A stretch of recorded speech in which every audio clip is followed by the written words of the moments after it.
Fellas, you know Degree Cool Rush deodorant, right? Well, last year they changed the formula, and guys were mad about it. One dude even started a petition. So guess what? Degree heard us, admitted they messed up, and brought the original Cool Rush scent back exactly how it was. And it's in Walmart, Target, and other stores now for under $4. So grab some and remember why its cool, crisp, and fresh scent made it the #1 men's antiperspirant for the last decade. Degree Cool Rush is back, and it smells like victory for all of us.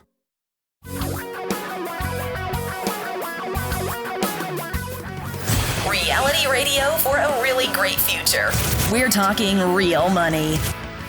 Podcast videocast time. Hi, Don McDonald right here. And by the way, here is in my Virginia home studio. You'd be surprised the number of people that want to know where is Don? Where Don is. Yeah. He's Don's out on patrol. Virginia. Okay. For the next couple of weeks. Then for some reason I have to go back to Florida. Then I'll come back to Virginia. Keeps me busy. Keeps him guessing. Tom's in Bellevue, Washington. Always. In his little office. Where Same spot. He never leaves. He doesn't go anywhere. His life is dull. That's pretty close. And I thought mine was dull. His is duller. He's even going to do the live show in Seattle on July 3rd. I'm taking the day off, which I never do. You never do. I'm glad you are. So anyway, thanks for joining us for the podcast. Today, we're going to talk about stupidity, one of our favorite topics. Well, actually, though, this is something... It is kind of stupidity. Yeah, but this is something you brought up, that a lot of investing is eliminating things, never using those things. Process of elimination. Then you're left with the things you could use. Right. Which we could have some debate over, like, dimensional funds, ETFs, or Avantis ETFs. I mean, you could get into some of those kind of things, which are reasonable to consider. But a lot of this is process of elimination. And wow, I think these definitely qualify. Well, I think sometimes the Wall Street Journal just gets desperate for stuff to write about. And I also think that Wall Street, the generic term for Wall Street, which is all over the world, gets desperate for gimmicks to try to take some more of your money.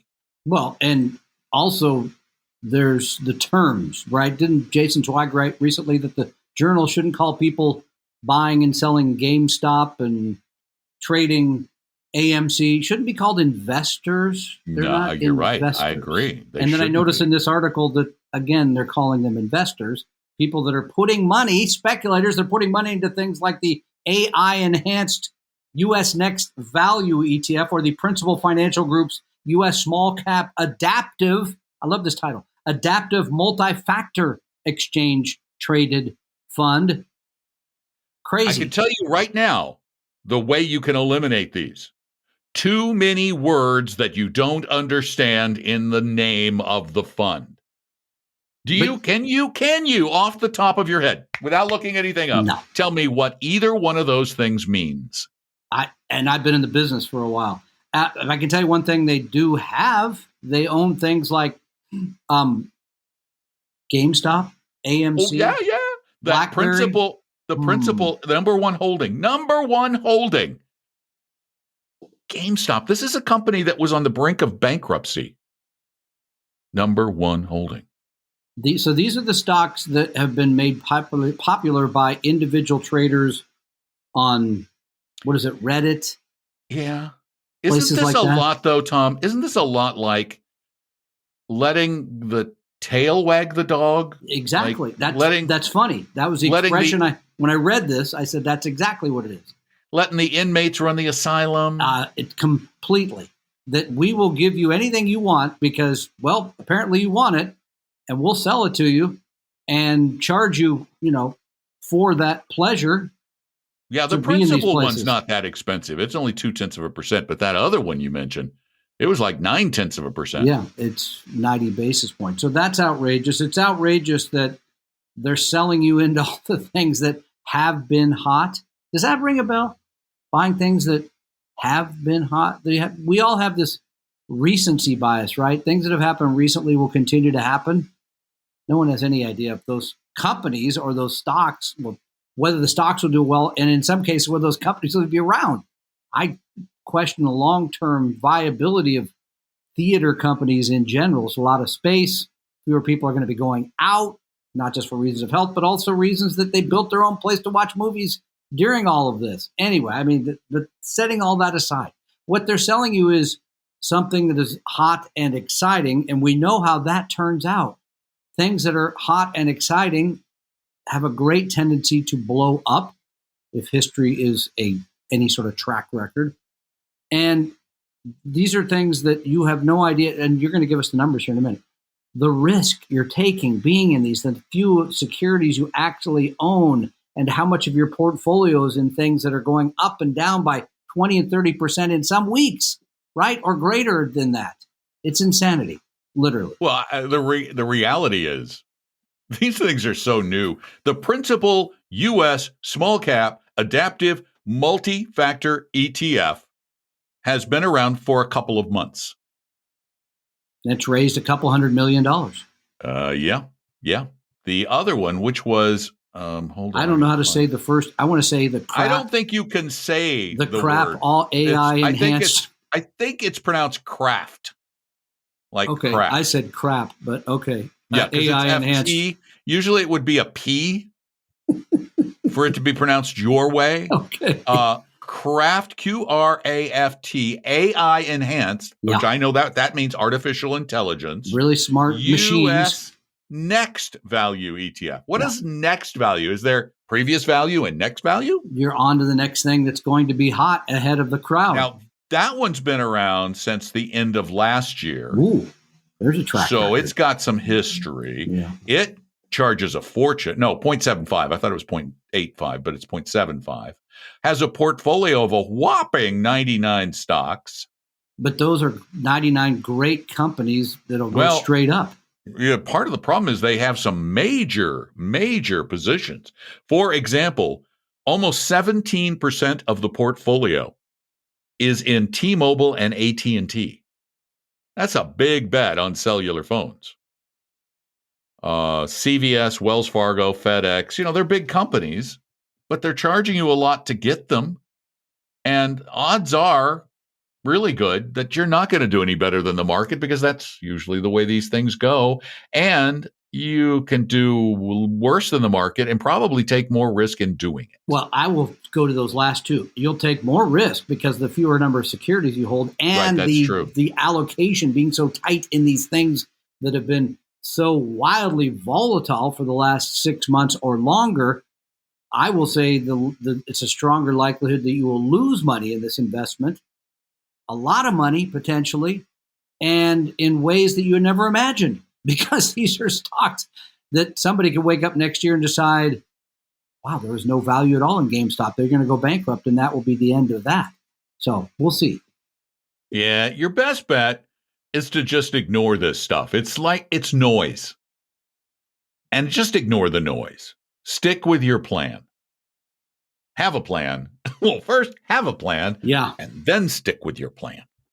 Hi, 855-935-TALK. That is a really great number, because you can call and leave a message and ask us a question, or you can call us live on Saturdays from 3 to 5 Eastern when we do the radio show. You can also send in your questions at talkingrealmoney.com or speak them in at talkingrealmoney.com. Most people choose to type them in, much like this one from Big Sky Country. Ooh. Hi, Don and Tom. I have a question about your 3-fund portfolio. What is the percentage in each fund you recommend? I am 28 and currently contribute. What keeps beeping? I am 28 and currently contribute 3% to my work 401k to get a 3% match. Yes, but it has only a few expensive target date funds available.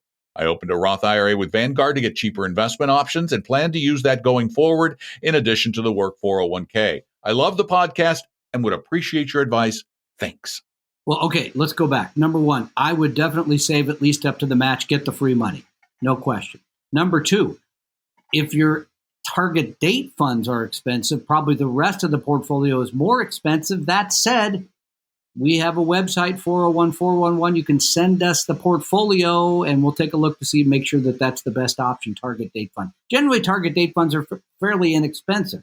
Not always. I saw one yesterday that included a well-known fund family, and the target date funds were, and I don't know how they make this happen, but over 1% each. I mean, it's outrageous. That is really high. I don't know how they do that, but they did. So that's one. Then to the question at hand.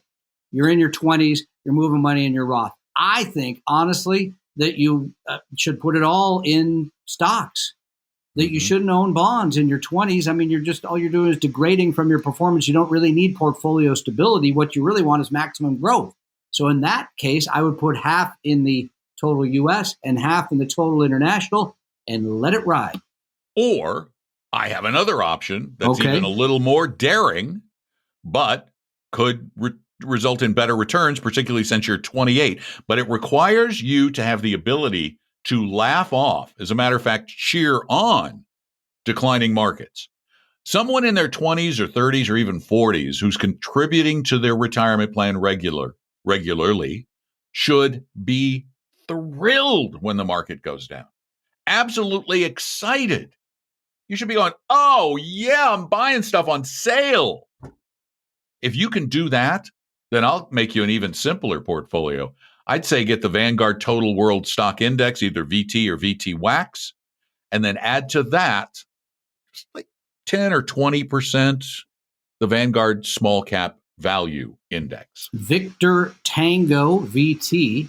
I don't know the small cap value ticker. VTSA. I personally, here's what I would do. I'd own VT for 80% of it, and then I'd put 20% in AVUV. Oh, that's a good one too. Small cap value. But he said fund. He's got an account with Vanguard. I think they'll. Still he would have a brokerage account. He can buy the Yeah, Avantis. he could buy that. Okay, so what's that symbol? AVUV. In Aria, in military. Victor, Universe, Victor. You made all that up. No, Victor. Except for the right. Victor. Yeah, Except for Victor. You made the other two up. I got VT, Victor you Tango. Didn't memorize that? I should. And now our client who sent me the chart is going to write me and be mad that I haven't. So thanks a lot. I am shocked you haven't memorized that. You love it so much. I figured you'd sit around at night going, honey, drill me on this. Flashcards. Okay, that's a good idea. T.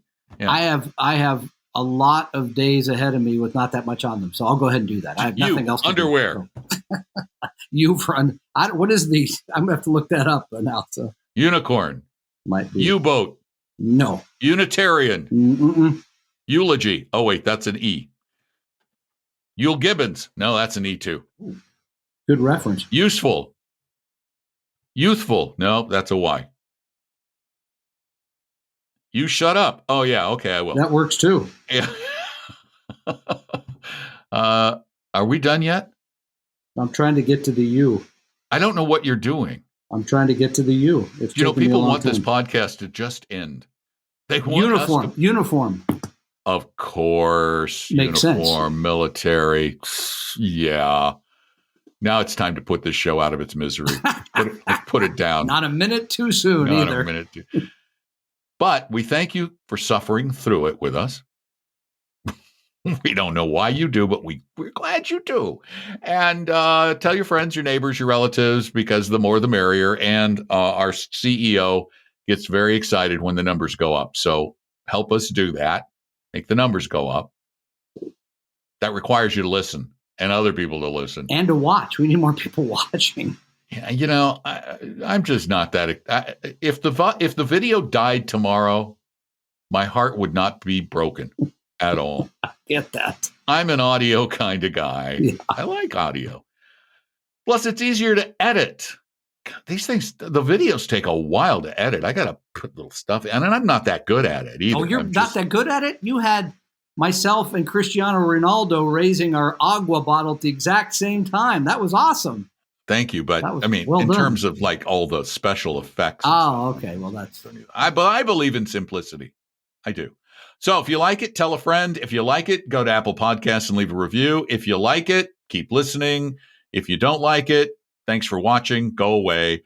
I'm Don. That's Tom. Money is what we talk about. Really. Talking real money.